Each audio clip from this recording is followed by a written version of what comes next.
Le parquet de Nanterre requiert un procès pour meurtre contre le policier auteur du tir, contre le policier ayant tiré sur Nahel en juin 2023. Et je disais tout à l'heure, une mort devenue, et je cite évidemment la dépêche de l'AFP, devenue symbole des violences policières.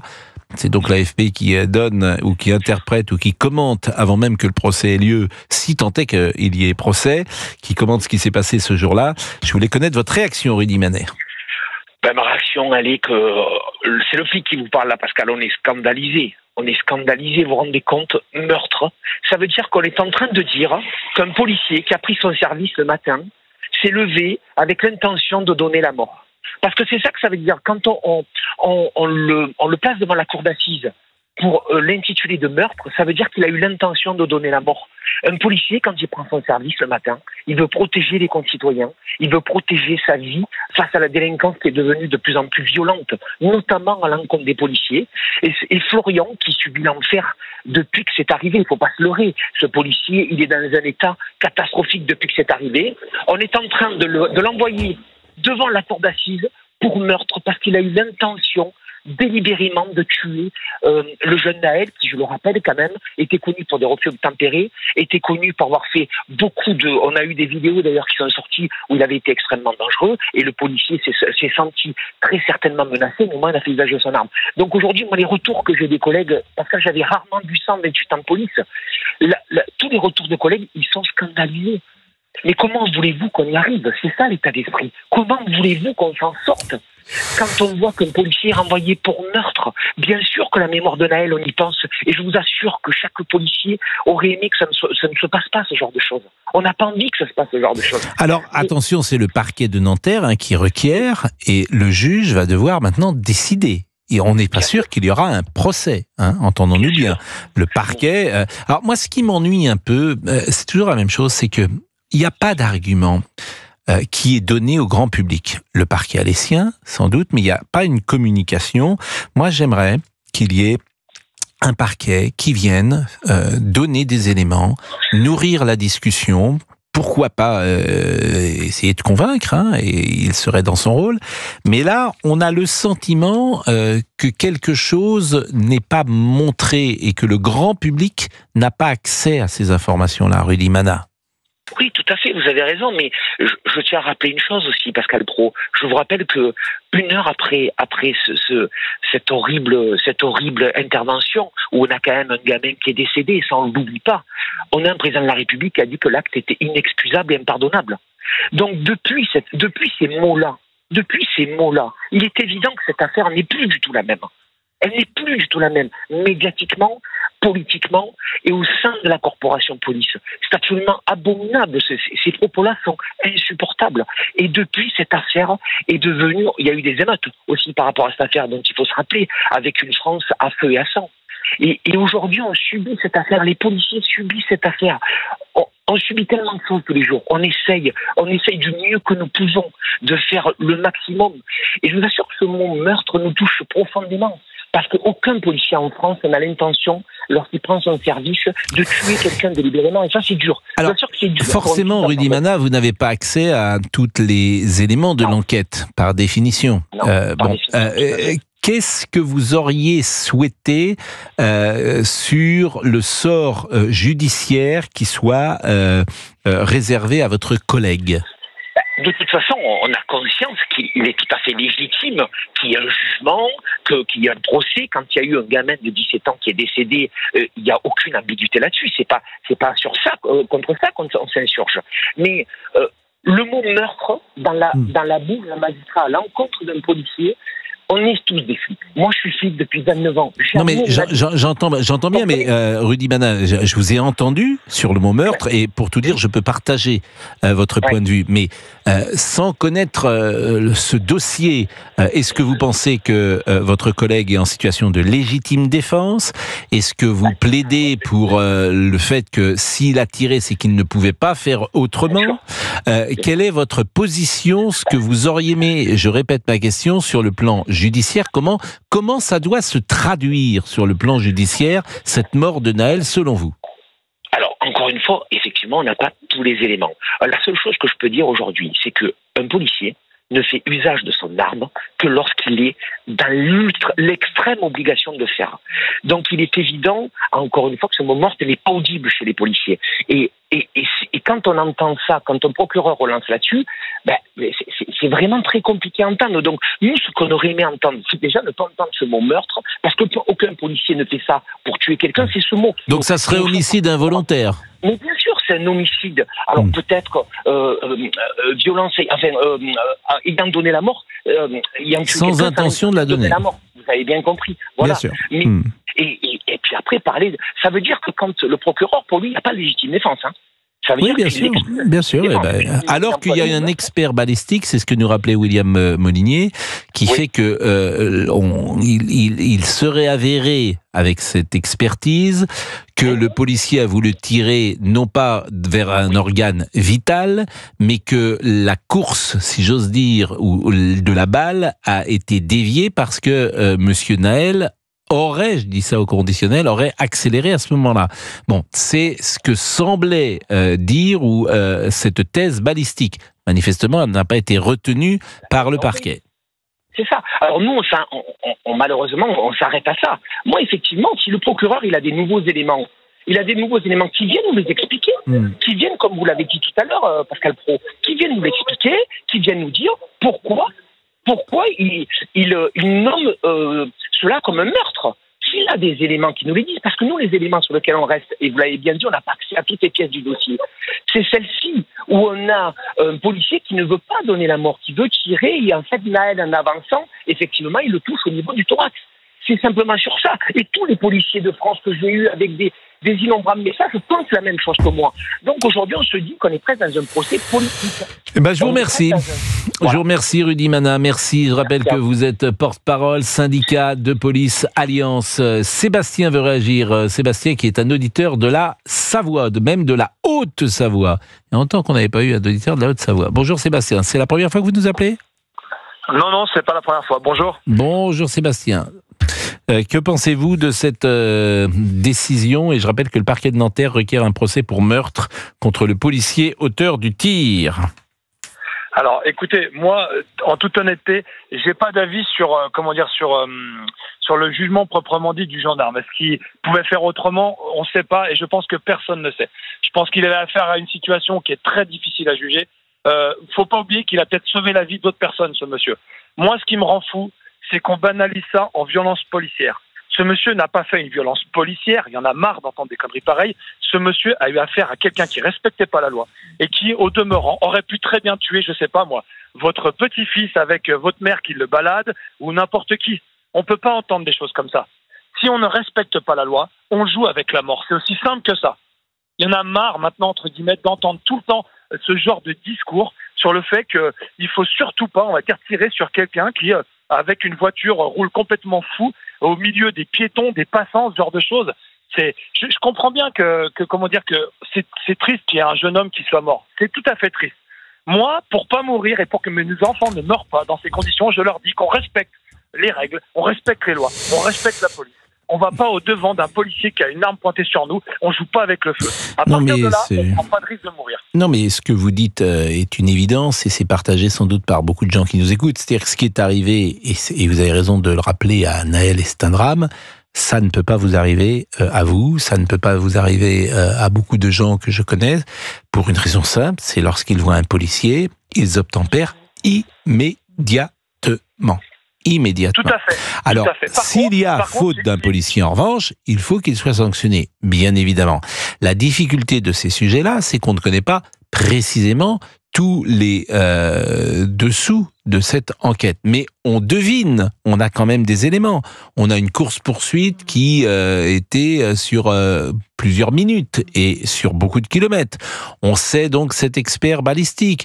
On a le travail de ce policier exemplaire depuis tant d'années et qui avait d'ailleurs été mis en prison et en détention provisoire, ce que j'avais trouvé personnellement très étrange quand même de le mettre en détention provisoire.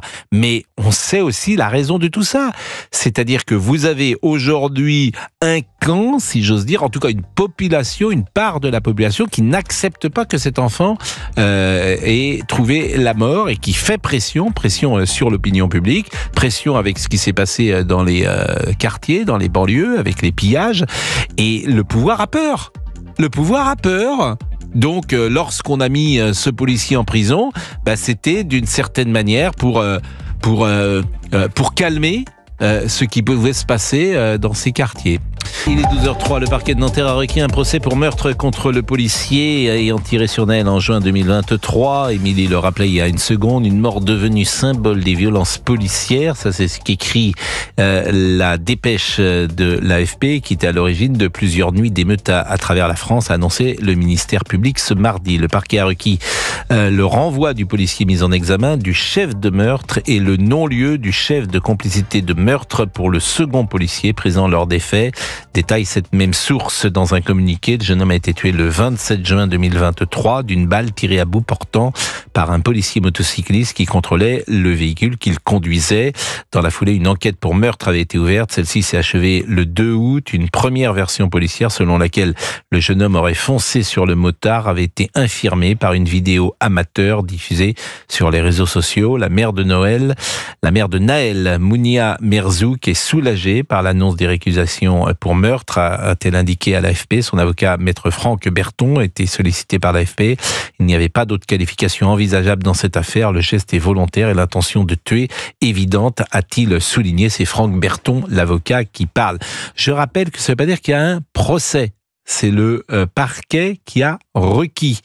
L'auteur du coup de feu mortel, Florian M, a été mis en examen pour meurtre. Il a été incarcéré pendant 5 mois avant d'être remis en liberté sous contrôle judiciaire. L'autre policier présent était lui sous le statut de témoin assisté.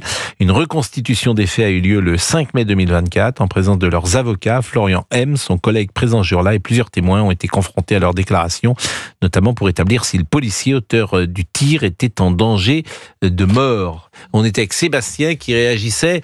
C'est vrai que c'est un sujet extrêmement délicat parce qu'il y a mort d'un jeune homme qui effectivement a pris des risques insensés, bien évidemment, mais qu'il est difficile de savoir précisément ce qui s'est passé et que, comment dire cela, mon inclinaison est toujours de plutôt écouter le policier, bien évidemment, par rapport à un délinquant ou par rapport à un criminel. Bien sûr, c'est mon intuition. Et je ne suis pas dupe, je sais que ce débat revêt un caractère politique, qu'il a embrasé les banlieues, que Emmanuel Macron avait dit que le geste du policier était inexcusable, c'est bien ça, incompréhensible et inexcusable, ce qui me paraissait en dehors de la présomption d'innocence, puisqu'il il donnait déjà son avis. Nous en sommes là et on va attendre le juge qui devra dire s'il suit ou pas les réquisitions du parquet. Sébastien, vous nous appelez de Haute-Savoie, je le rappelle. Ouais, alors je vous ai entendu dire encore une fois, donc c'est devenu le reflet des violences policières, cet accident-là. C'est ce qu'écrit l'AFP. Moi, je ne partage pas ça, mais je suis étonné que l'AFP l'écrive. Évidemment que vous ne partagez pas ça. Moi, je vais vous dire ce que c'est cet accident. C'est le reflet de la non-éducation des enfants qu'on met au monde. Parce que si cette dame est soulagée, entre guillemets, qu'il soit accusé de meurtre, elle serait quand même plus soulagée si elle avait son fils avec elle, parce qu'elle lui aurait expliqué qu'on n'a pas à casier lion comme le bras, on va pas en devant de la police. Elle lui a peut-être expliqué, mais moi je veux pas rentrer dans cette polémique parce que c'est une mère qui a perdu son enfant et je veux pas faire peser sur elle une quelconque culpabilité. Je pense que la vie est parfois dure dans les familles, que parfois des circonstances font que l'éducation des enfants nous échappe, que ils sont des mauvaises fréquentations, pourquoi pas ils sont influencés par un extérieur.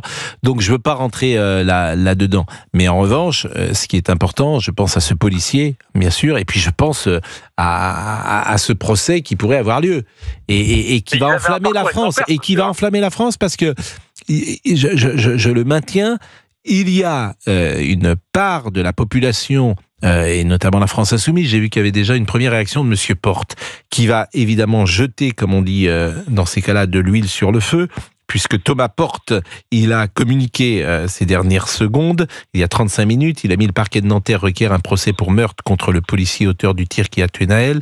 Pour la mémoire de Nahel et de toutes les victimes de violences policières, c'est une décision importante. Nous n'oublierons pas toutes celles et ceux. Alors, cette formule, nous n'oublierons pas, que je trouve toujours étrange, parce qu'en fait, c'est une sorte de menace qui est faite. Nous n'oublierons pas toutes celles et ceux qui ont traîné Nahel et sa famille dans la boue. Personne n'a traité Nahel et sa famille dans la boue.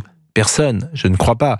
Justifiant sa mise à mort par un policier. Personne n'a fait ça. Donc, on est dans une inflation des mots qui va rendre ce procès irrespirable.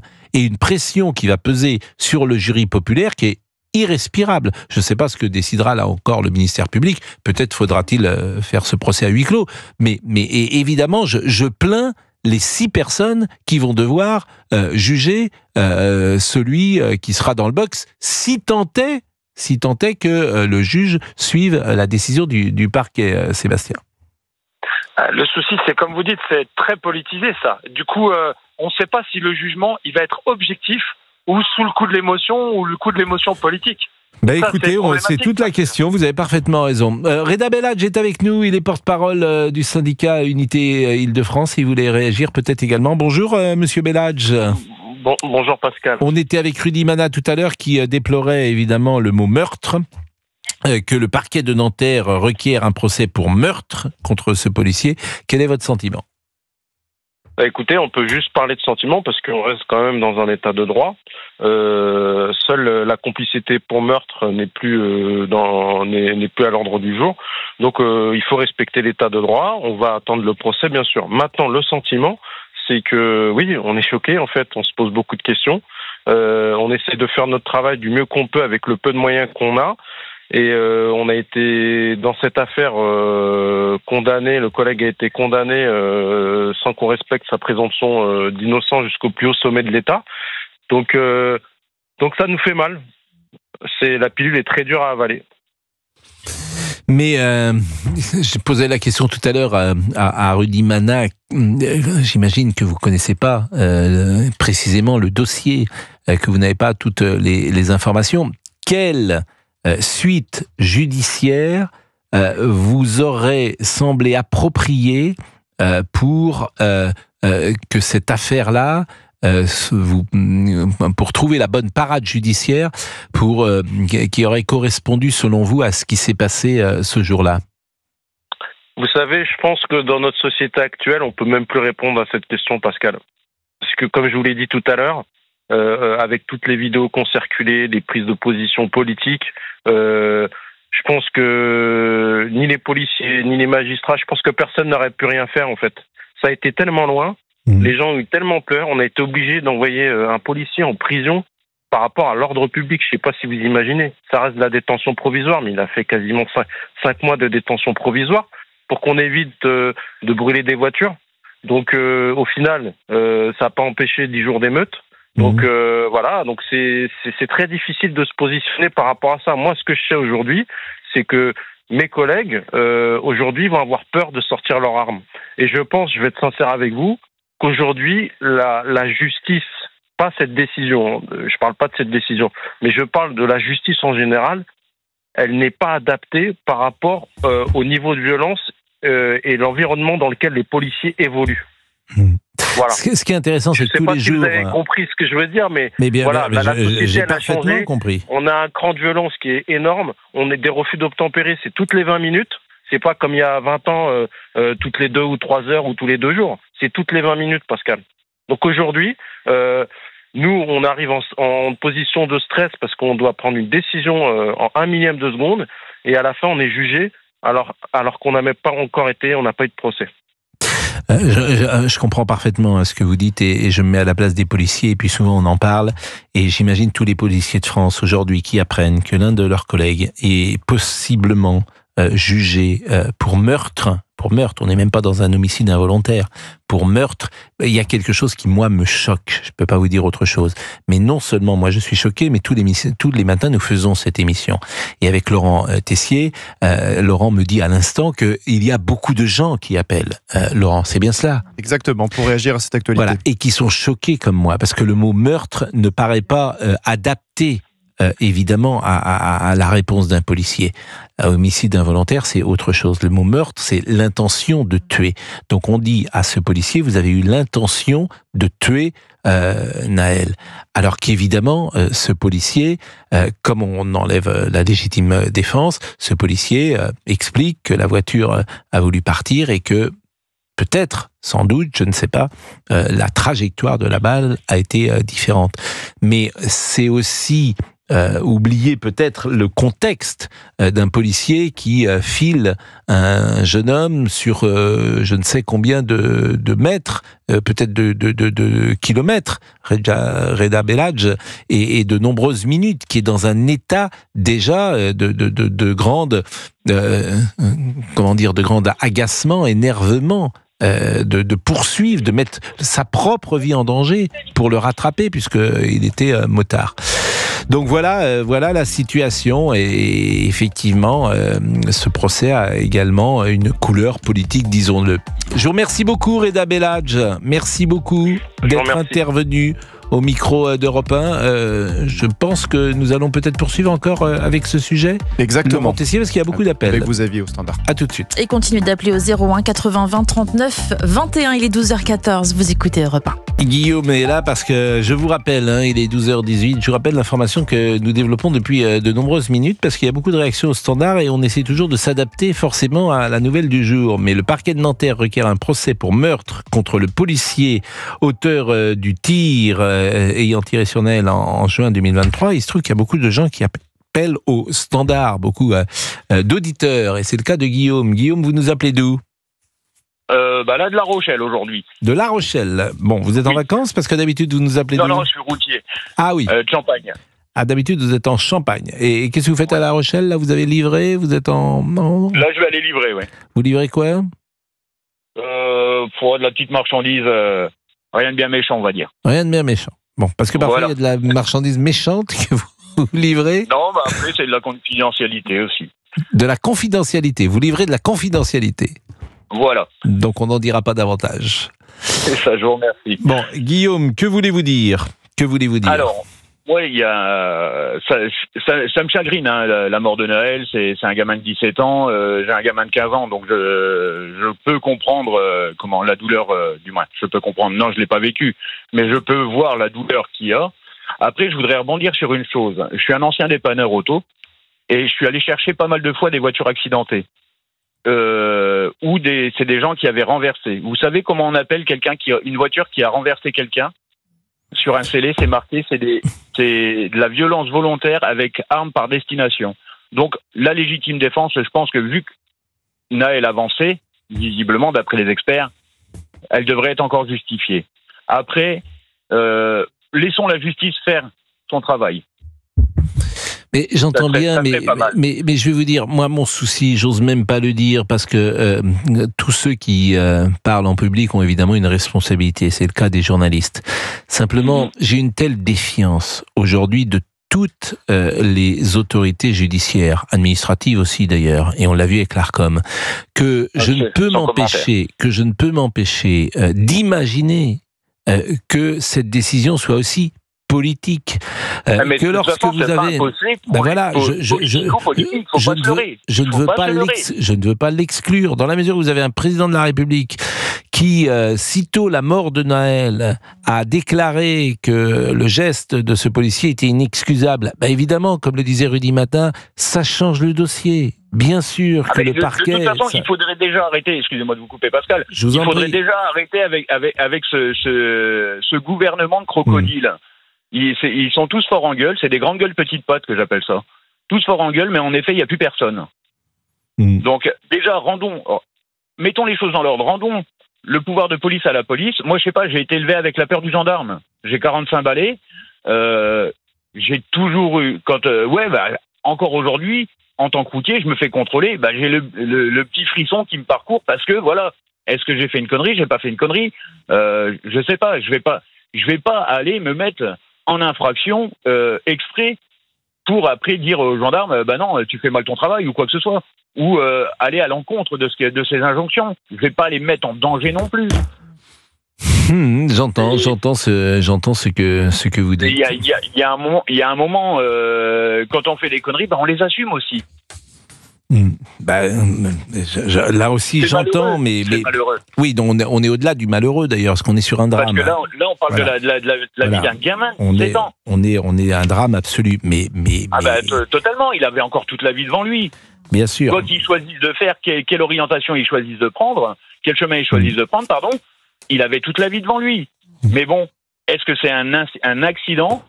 Est-ce que c'est vrai? Ça, c'est pas à nous de le déterminer, c'est pas à nous de le dire. Moi, franchement, en ayant vu les images, pour moi, ça relèverait de l'accident.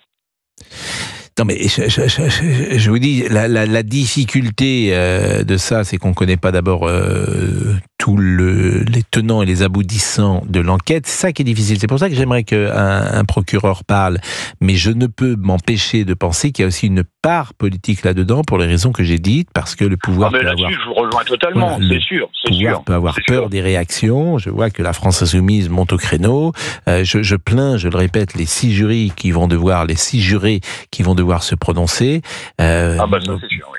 Bon, écoutez, voilà tout ce que nous pouvions dire. Je pense que nous avons fait le tour de ce sujet, sauf si Dominique veut dire un dernier mot. Peut-être nous sommes avec Dominique également. Je vous dis, il y a beaucoup d'appels, non, monsieur Olivier Guénec ? On n'aura peut-être pas le temps. On passe au prochain sujet, me dit Laurent Tessier.